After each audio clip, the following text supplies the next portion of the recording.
A funny thing happened on Reddit the other day.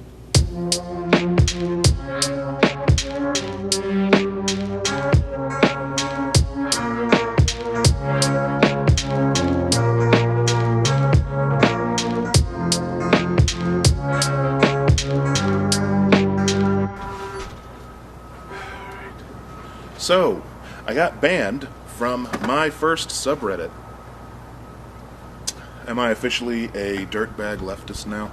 Did I earn my street cred? Alright, so this is going to be like an unscripted thing. I didn't really write a script, so if it seems like it's off the cuff, then bear with me. Basically, the last video I made, it was entitled Let's Chat, and I posted it, to promote it on the r/socialism subreddit. And I'm going to stop right here and let you all know that under no circumstances are any of you to go there and mention this video. Under no circumstances are you to go and harass them or their moderator team. I have appealed the ban. I haven't heard back from them yet as of time of writing, but I don't like to facilitate leftist infighting. But it did, however, give me an opportunity to address something that I think that we could talk about more in the online discourse. So, I was accused of bourgeoisie democracy apologia, neo-liberal views, lesser evilism,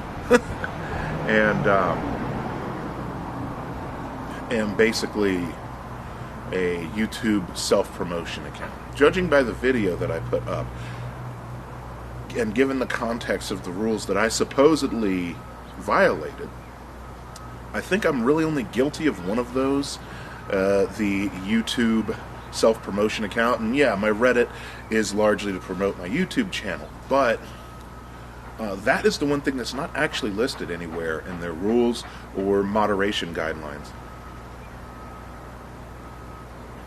At least as of time of writing, and I did check pretty thoroughly.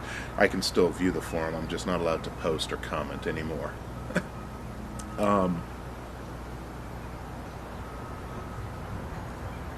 So, if they had watched the video in its entirety, I don't think that they would have made that assessment of my views.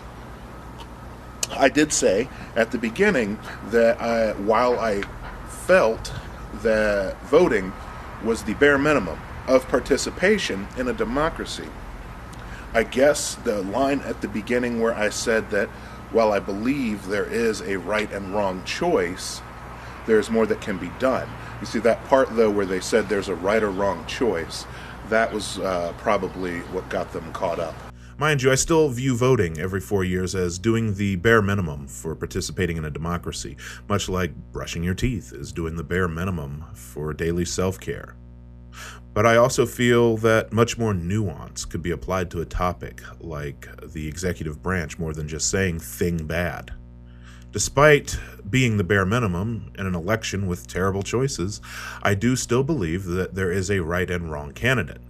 I mean, I really wish, though, that they had watched the whole video, because at the end I literally said that no systemic change or reform is going to come from the stroke of the pen in the Oval Office. That's just not how it works, and I acknowledged that in the video. But remember, it is never, ever going to come from a stroke of the pen in the Oval Office. What it really boils down to is I get the impression that this is a subreddit of Bernie or Busters. When you look at the rules for the subreddit, it immediately says that any Biden support or lesser evilism is going to warrant an instant permanent ban, but any Biden support is ignored unless obnoxious. And that right there, that is the crux of the issue. I think the quote from their rule says, "We do not acknowledge that there's a good choice between two rapists," or something like that. And I do think it's a bit delusional to pretend that both presidents are the same. But let's fine. Let's say that that's your ideology. I have we're going to go through a thought experiment. Okay, if I ask you, what is socialism? Now, most of you who watch my video can immediately say, on the broad stroke, it's the democratic control over the means of production. Right. So, and if I asked you, what is anarchism? Again, you could probably broad stroke it for me and say that it is an ideology based on dissolving and dismantling unjust hierarchies and establishing a stateless and classless society. Very, very basic, you know. No gods, no masters, that sort of thing. But I need you to step outside your bubble for a second, and this is something specifically that I aim towards the people who've cocooned themselves into our socialism, is that what do you think it's like outside of that forum? Imagine for a second, we're going to do a thought experiment. Imagine for a second that you're not on our socialism. Imagine that you're at the donut shop, you're at the cigar store, you're at the liquor store, you know, you're at the coffee shop. Hell, let's go a step further. You're at a rally, right? You're talking to someone who supported Biden. You're talking to someone maybe in the South that voted for Biden over Bernie in the primaries, right? If you approach that person and ask them, what is socialism? What is anarchism? Do you think they're going to get it right? Do you think they're going to have a good idea of it? Like, we have elected officials who don't even understand it. So this goes to my greater issue is we need to get better at talking to people where they are. That means we're going to have to talk to some people that we don't like to talk to. And that means that we are going to have to engage with some people who do see at least some merit in electoralism. Let's say you're talking to this hypothetical Biden supporter and they say, well, you know, I still think Biden is a better choice than Trump. What are you going to do? Shun them? Be gone, lib. Leave from my sight. I will not hear anything you have to say anymore. Right. So, and if that's your stance, what I will ask you is, what do you think the revolution is going to look like? What do you think a dictatorship of the proletariat is going to look like? Do you think it's going to be everybody that fits your purity test of socialism and what socialist praxis is going to look like? Or maybe, just maybe, you're going to have to convince some people. That's ultimately what I want to leave you with, is that when you have these enclaves of leftist thought, and you do things like take the Bernie or bust stance, or, you know, all presidents are bad stance. And listen, I'm guilty of saying the same thing. But to suggest that there's nothing with electoral politics is not revolutionary. It's inherently incremental, but it is still something that speaks to a sizable portion of the population.